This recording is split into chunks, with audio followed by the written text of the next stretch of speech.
colanistas de la radio, José Luis Amarripa y tu servidora Gabriela Maldonado, para dar continuidad al tema acerca de la contención paterna. ¿Qué tal, José Luis? ¿Cómo estás? Muy bien, Gabriela, ¿tú qué tal? Muy bien.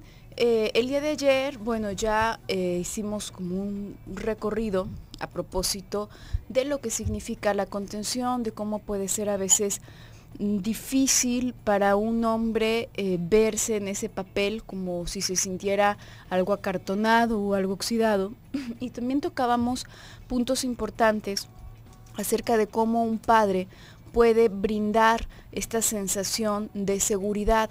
Hablábamos de los límites ya para el final del programa del día de ayer, de cómo es que poner límites firmes y con cariño va, aunque generen un berrinche, a diferencia del hablarle chiqueado a alguien, o a diferencia de a lo mejor agarrarle los cachetitos, aunque genere un berrinche el sacarlo de la habitación, aunque genere un berrinche el poner determinados límites, estos mismos límites van a generar una barrera protectora para el niño incluso, y dentro de la cual entonces sí se podrá permitir jugar, explayarse y existir, porque está dentro de un lugar seguro, dentro de como estos cuneros, no son cuneros, estos que les ponen a los bebés cuando empiezan a caminar, se llaman... ¿Corralito? Un corralito, exactamente. Como una jaulita para niños. Sí, como estar dentro de un corralito, en donde entonces sí puede levantarse y jugar y tener todas sus cositas, porque no se va a hacer daño. Gracias, por supuesto, a que están esos límites. Y también el día de ayer estábamos hablando un poquito sobre cuáles son las actitudes que van proporcionando esta contención.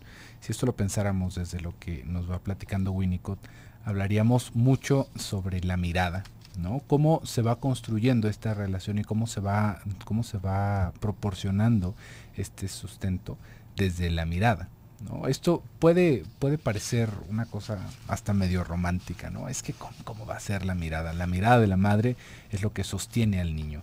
La mirada de la madre es lo que puede llegar a darle esta sensación de contención al niño. Y es que ahí tendríamos que pensar un poquito en esta función especular. No hay que empezar a utilizar términos un poquito más complejos, pero es necesario poder entender un poquito a qué nos referimos con esto. ¿Qué es esto de la mirada? ¿Cómo es que alguien se puede sostener de la mirada de otra persona? Cuando pensamos en esto especular, nos referimos como a ese reflejo, como a ese espejeo que se puede llegar a hacer a través de cómo vemos que nos ve alguien más. Por intentarlo simplificar, por supuesto, digo para no entrar en mucha complicación. Y esto es lo que va proporcionando la mirada de la madre. La mirada de la madre, digamos que le va dando a entender al niño, para empezar, si es querido, si puede estar tranquilo, si es deseado, ¿no? Como tal, porque querido, pues podríamos decir, bueno, pues sí, yo quería un hijo, ¿no? Pero si el deseo de la madre está puesto en eso, es mucho más elaborado, ¿no? No nada más es con la listita de quería tener un hijo, ya tengo un hijo, perfecto, ¿no? Y es que tú sí fuiste deseado, pues yo quería tener un hijo, ¿no? No va más allá de esto, sino de estar dentro del deseo de la madre, del cual después tendría que moverse, ¿no? La madre tendría que poder soltarlo un poquito alrededor de esto para que él se pueda desarrollar, pero en un primer momento tiene que estar sostenido a través de esa mirada. ¿Qué quiere decir esto? Que se le pueda ver con afecto. Si no se le puede ver con afecto, no hay una mirada de donde sostenerse. El niño es una cosa bastante curiosa, y esto lo podemos notar en muchos seres vivos, ¿no? Pero específicamente los niños nos buscan los ojos. No sé si lo han notado. Esto pasa hasta con los pájaros. Es una cosa de supervivencia. Si nosotros de repente estamos acercándonos a un pájaro, se va a dar cuenta de que ese pájaro no está viendo a nuestros zapatos o no está viendo nuestra gorra, sino que el pájaro nos busca los ojos. Todos los animales vamos buscando los ojos. Los niños van teniendo esta peculiaridad, y a través de lo que pueden alcanzar a leer que se está viendo en los ojos, esto sin meterle demasiado romanticismo ni tanta crema a los tacos, sino al momento de cómo se van transmitiendo los sentimientos por esa mirada, es que se pueden llegar a sostener o simplemente no. Vamos a ir a un pequeño bloque comercial en un momentito.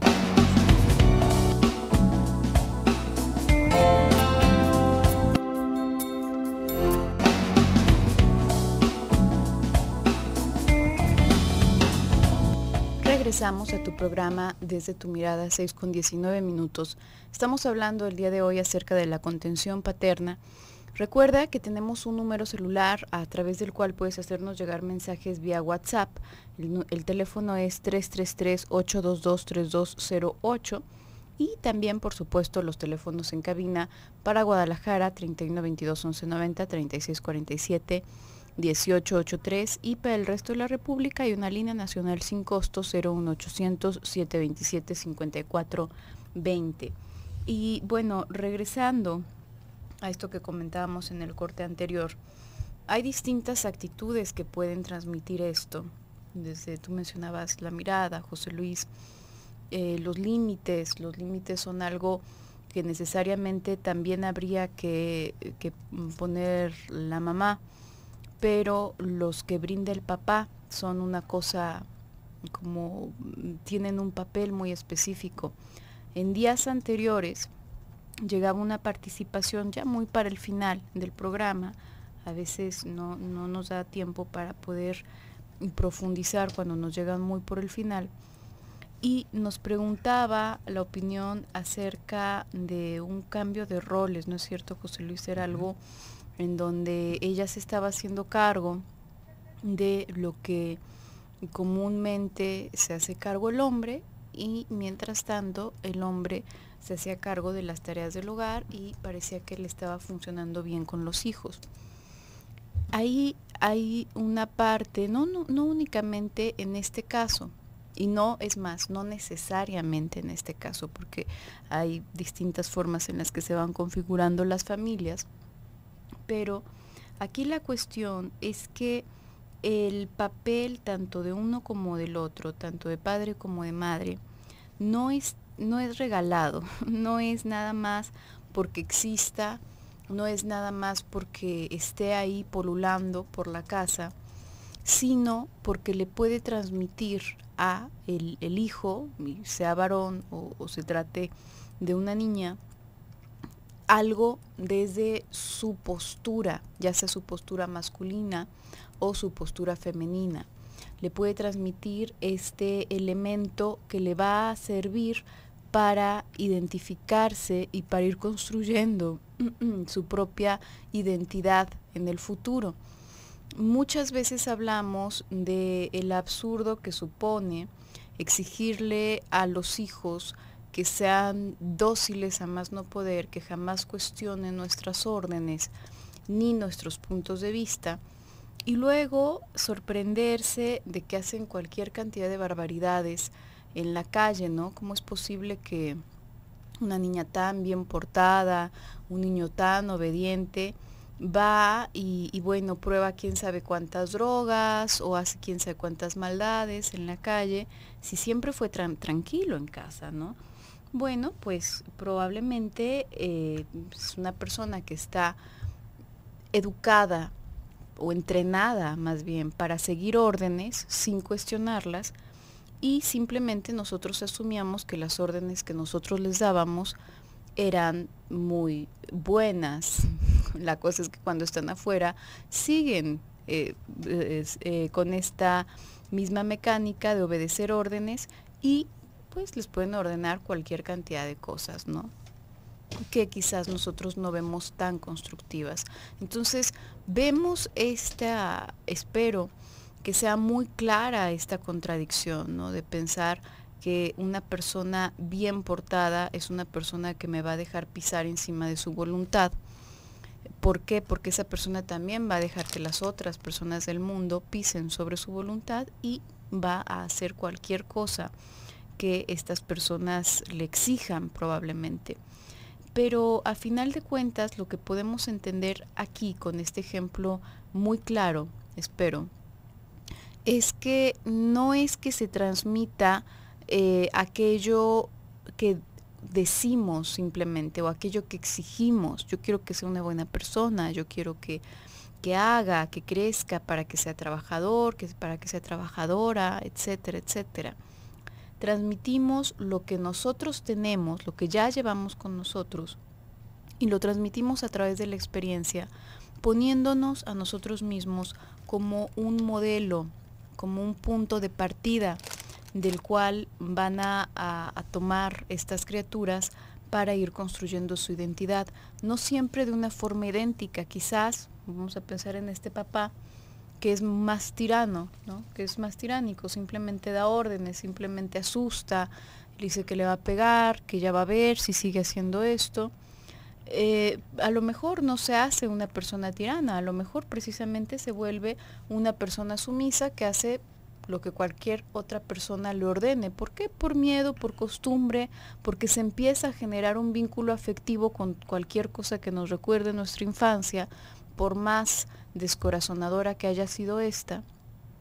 Y eso no significa que no haya generado esta personalidad gracias a que tomó a este padre como modelo. Y aquí hay que pensar algo bastante importante. No quiere decir, hemos estado hablando mucho sobre las posturas femenina y masculina alrededor del afecto, de ahorita estamos hablando de la contención.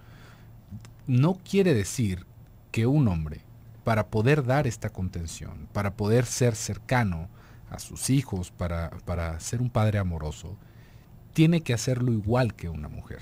Esto no es algo que deberíamos, no es algo que deberíamos de pensar, porque es justamente ahí en donde nos vamos atorando las más de las veces. Pensar que, bueno, es que, ¿cómo voy a estar haciendo eso que hace una mujer? Por ejemplo, podríamos pensar en una situación muy, muy real, muy clásica con algunos de los padres que podríamos llegar a ver, en donde no quiere decir que así como la mamá nos tengan abrazados, nos tengan llenos de besos, nos tengan con esta voz de chiqueados, sino simplemente con estar a un lado de ellos y sentirnos seguros.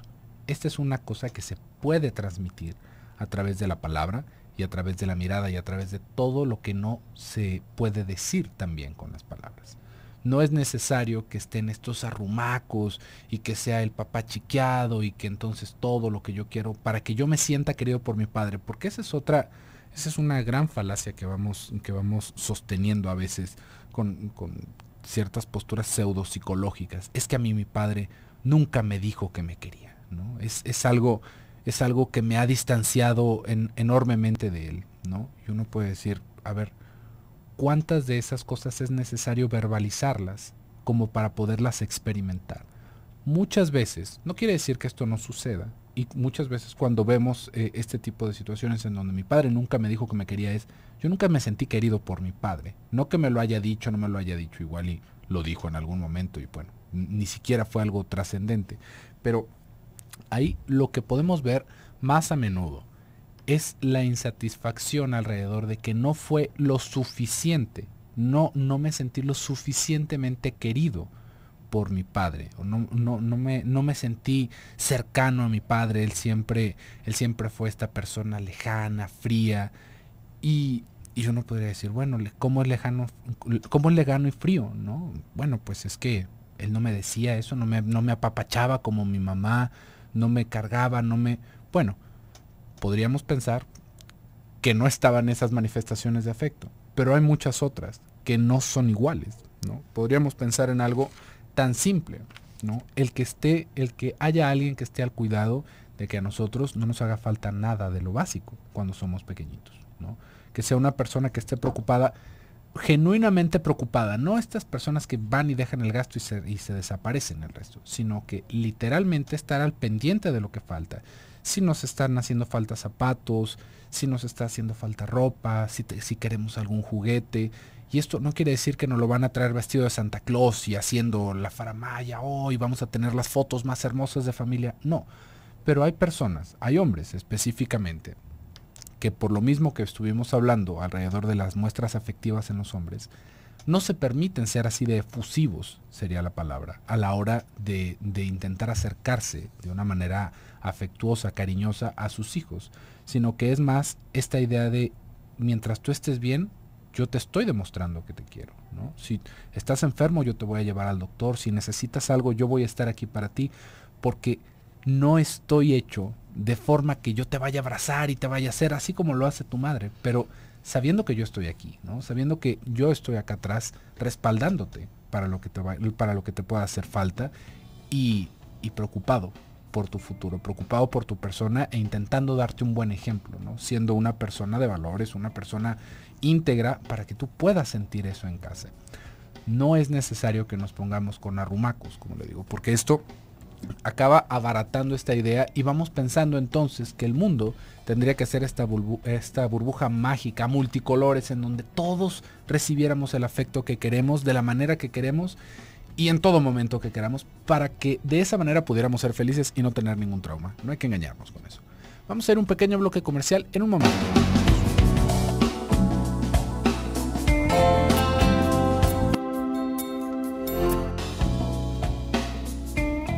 Regresamos a tu programa Desde tu Mirada, 6:34. Estamos hablando el día de hoy acerca de la contención paterna y algunas vicisitudes alrededor de la misma, ¿no? Que muchos hombres suelen a veces padecer. Algo muy común cuando se trata de, decíamos en días anteriores, que sobre todo cuando se trata de bebés, para el hombre a veces es difícil. Hay hombres que sí son muy tranquilos, que verdaderamente tienen este carácter mucho más relajado, incluso que la mujer. Y sí, en efecto, en parte porque no están tan preocupados, no están tan consternados. A veces, tú decías, José Luis, que a veces se pregunta, ¿no? ¿A quién quieres más? ¿A mamá o a papá? Etcétera, etcétera.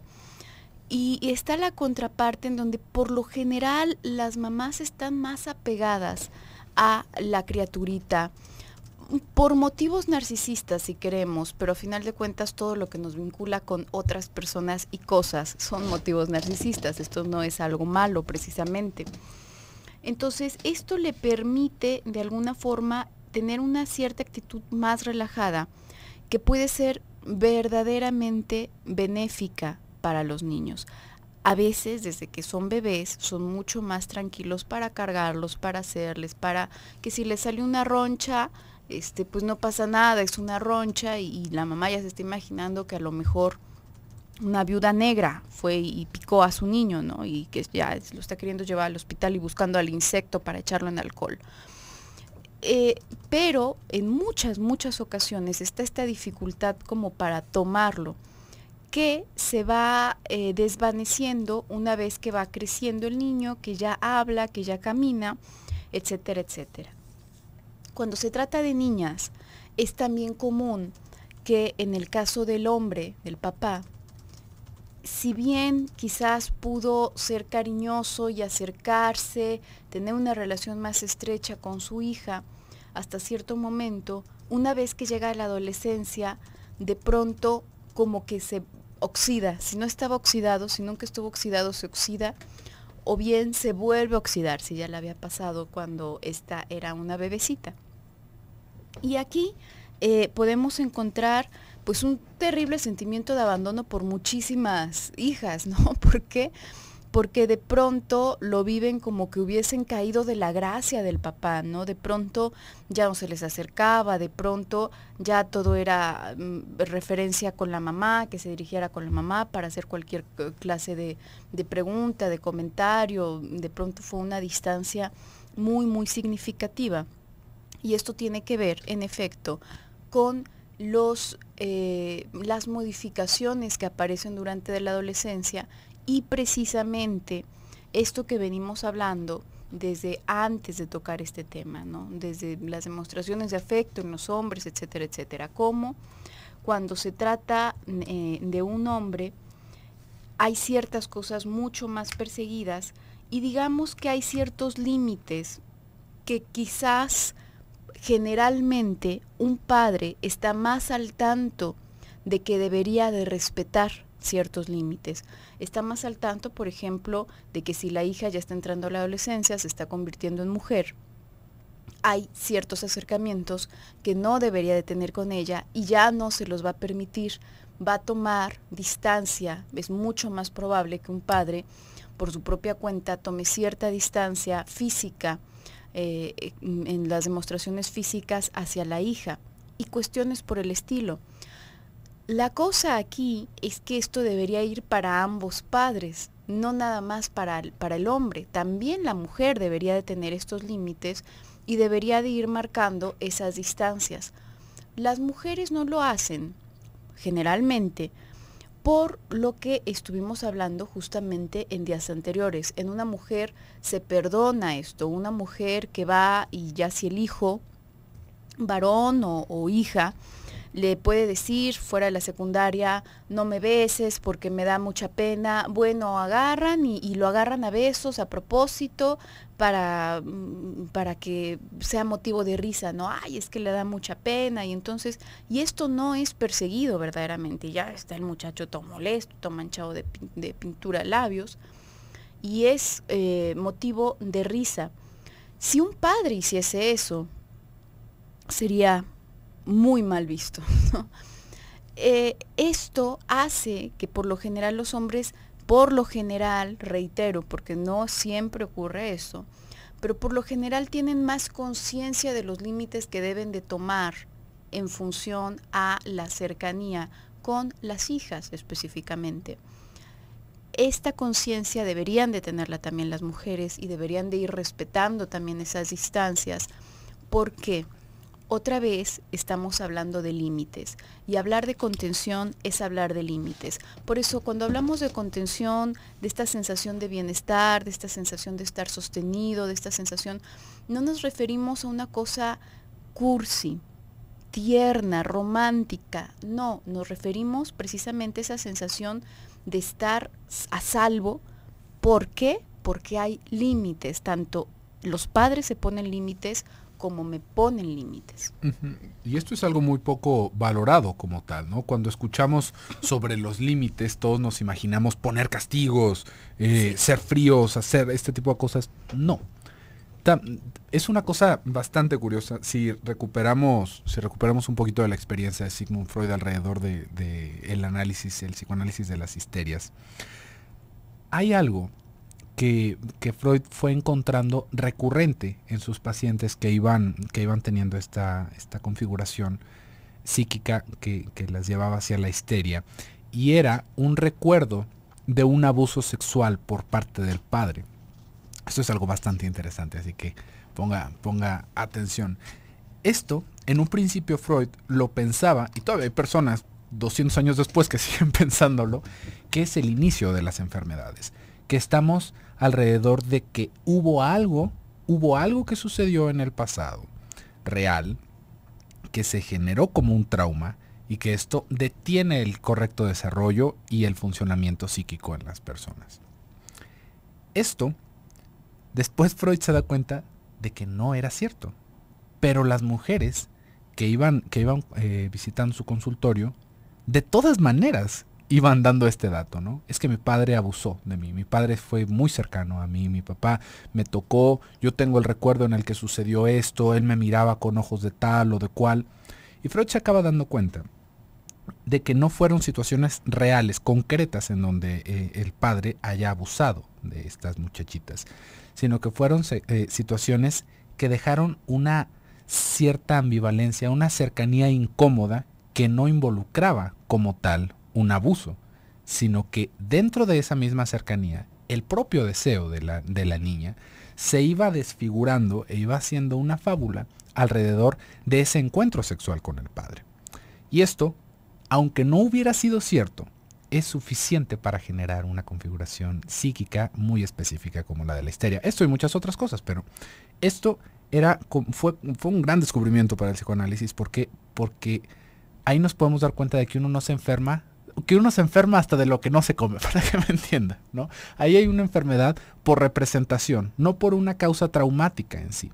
Y esto, regresando al tema, ¿no? Nada más como un brevario cultural, nos da una idea de cuáles son los límites que pueden establecer los padres, por ejemplo, con las niñas. Porque cuántas veces no nos topamos estos padres que sí son cariñosos, uno podría pensar, que bueno, tratan a la niña como una princesa, ¿no? Y la princesa para aquí, la princesa para allá, y la ven y la llenan de besos y la cargan y van, y uno puede decir, mira nada más, qué padre tan afectuoso.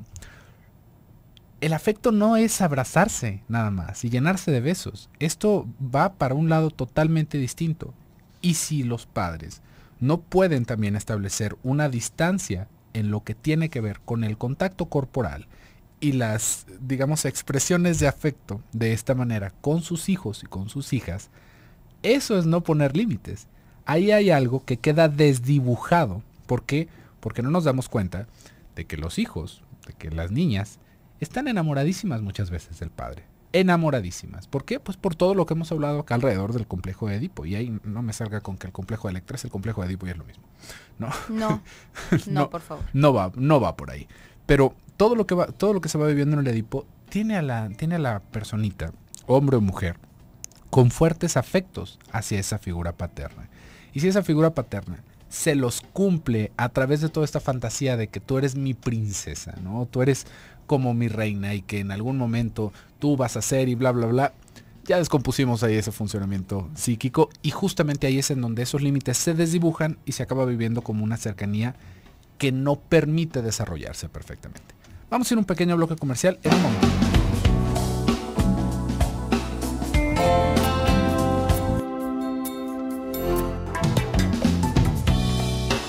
Regresamos a tu programa Desde tu Mirada, 6:50. Ya estamos en el último bloque del programa del día de hoy para concluir con este tema acerca de la contención paterna. Nos hacen llegar una participación vía WhatsApp, por aquí nos están compartiendo.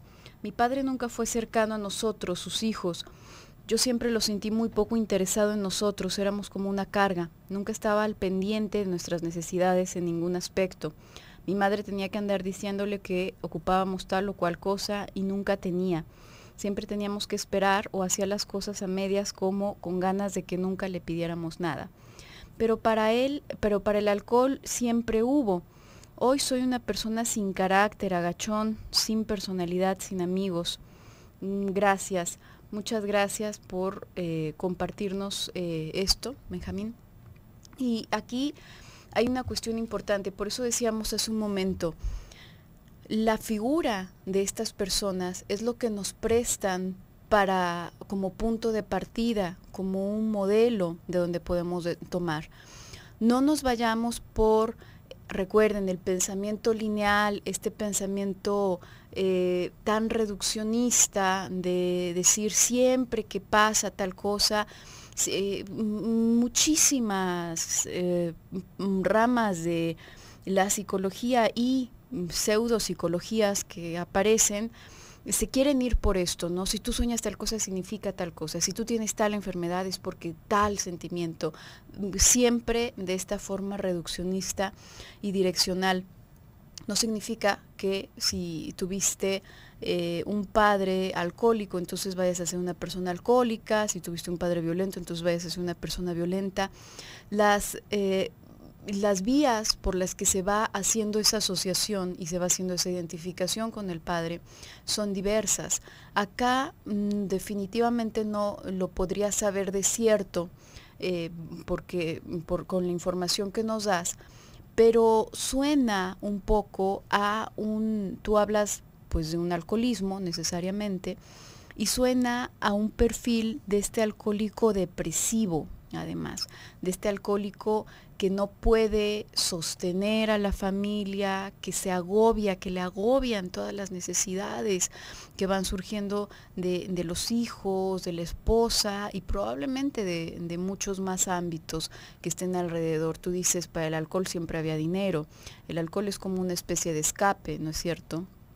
No muy engañoso definitivamente, a todas esas situaciones que agobian el día a día.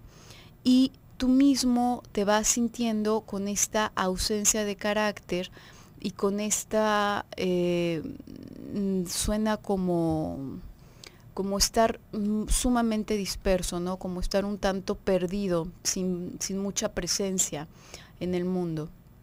Entonces, puede tener, en efecto, esa asociación a una identificación con el padre, con esta ausencia de padre. Y ahí hay unas relaciones que se hacen muy interesantes, en donde con tal de perpetuar la relación con una persona que no está presente, se la hace presente en el propio sujeto, ¿no? Perpetuando justamente, no todas, pero sí muchas de las características probablemente más esenciales.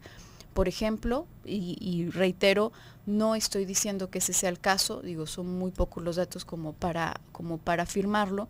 Por ejemplo, la depresión, ¿no? Podríamos pensar que se conserva la depresión del papá, que quizás en ningún momento a lo largo de la historia conscientemente se la asumió como una persona depresiva, ¿no? Quizás simplemente se la asumió, seguro que no nos quiere, seguramente que le estorbamos, no, nada más piensa en él, porque nada más piensa en el alcohol, etcétera.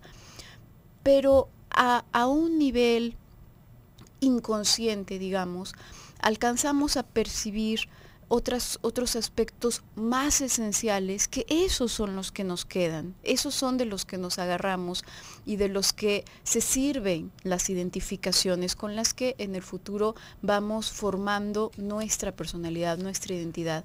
Y a este nivel se alcanza a, entre comillas, rescatar la depresión, probablemente este carácter depresivo, porque de lo que tú hablas, pues es una situación que a mí me suena sentirte sin carácter, agachón, sin personalidad, sin amigos.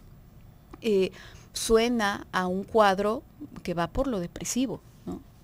Por supuesto, y también podríamos hasta pensarlo a cierta consecuencia, evidentemente intentando encontrar una relación a esto que tú nos estás hablando. Es poquito el dato que tú nos das, pero también lo podríamos ver en muchos otros sentidos, como esta falta de presencia del padre va dejando a los hijos en posesión de la madre, sí, ¿no? Y la madre se vuelve el todo para estas personas. Cuando no está esta dualidad, cuando no está el padre y la madre, en donde el padre no llega y le dice a la mamá, detente, o déjalos ir, o digamos, llama de nuevo a su deseo, ¿no? Un deseo que la madre va imprimiendo en los hijos, pero que no se debe de quedar ahí, porque si no se vive este atrapamiento cuando el padre está ausente, ya sea por un duelo, no, por un fallecimiento, o por algún otro tipo de salud, por algún otro tipo de peculiaridad que haya sucedido en esta vida. Acá tú no lo estás planteando como un alcoholismo. Todo se vuelve a la voluntad de la madre. Y ahí es en donde pareciera que el no tener a ese hombre cerca, no tener a un modelo de hombre que se diera a respetar, que fuera fuerte, que nos exigiera ciertas cosas, que se prestara para que nosotros nos identificáramos, nos va dejando sin carácter, nos va dejando como apachurrados. Esto, evidentemente, es una de las tantas cosas que pueden suceder. Esto, por ejemplo, este mismo carácter también puede venir de que el mismo padre sea aplastante con nosotros, que el padre no nos dé oportunidad de crecer y que nosotros nos sintamos que estamos creciendo a su sombra. Y en esa sombra pues no tenemos ni voz, ni voto, ni opinión en nada, y pues vamos creciendo de una manera similar con esta digamos, como falta de carácter. Pero por este lado que estamos revisando alrededor de la contención paterna, podríamos ver que también esto es algo que nos va otorgando la posibilidad, se nos va otorgando la posibilidad de poder formar este tipo de carácter si está un padre ahí. Y esto también es parte de la contención y del papel que puede desempeñar. Quitarnos a la mamá de encima, porque qué bárbaro, las madres son bravas, digo, con todo y el cariño que se les puede tener y con la importancia que van teniendo en nuestra vida.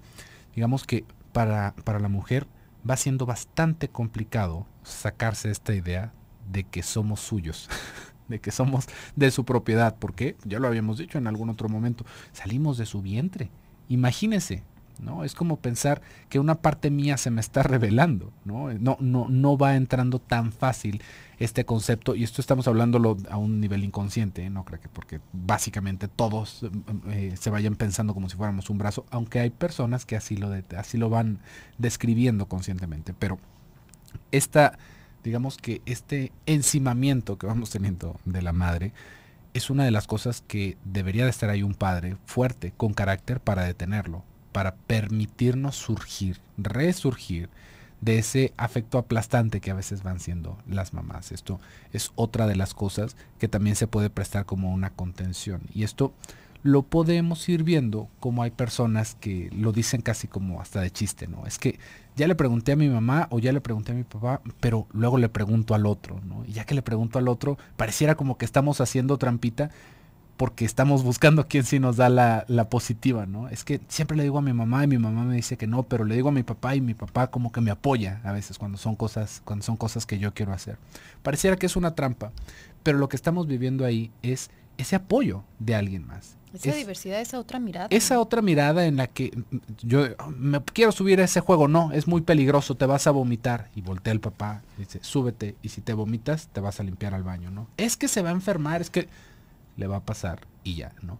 No porque estemos haciendo trampa justamente buscando ese permiso, sino como tú ya lo mencionaste ahorita, Gabriela, por esa diversidad, por saber que el mundo no es nada más como lo ve mi mamá, sino como también alguien más tan cercano como mi padre me lo puede mostrar. Tantas cosas realmente tan importantes que se van viviendo ahí. Así que si usted tiene la oportunidad, no la deje de lado. Y si usted no tuvo la oportunidad en su familia, hay muchas otras cosas más que se pueden disfrutar en la adultez. No hay que quedarnos estacionados en eso solamente. Pero bueno, por el día de hoy se nos ha terminado el tiempo. Muchísimas gracias por el favor de su atención. Yo me despido, soy José Luis Amarripa. Yo soy Gabriela Maldonado. Hasta pronto.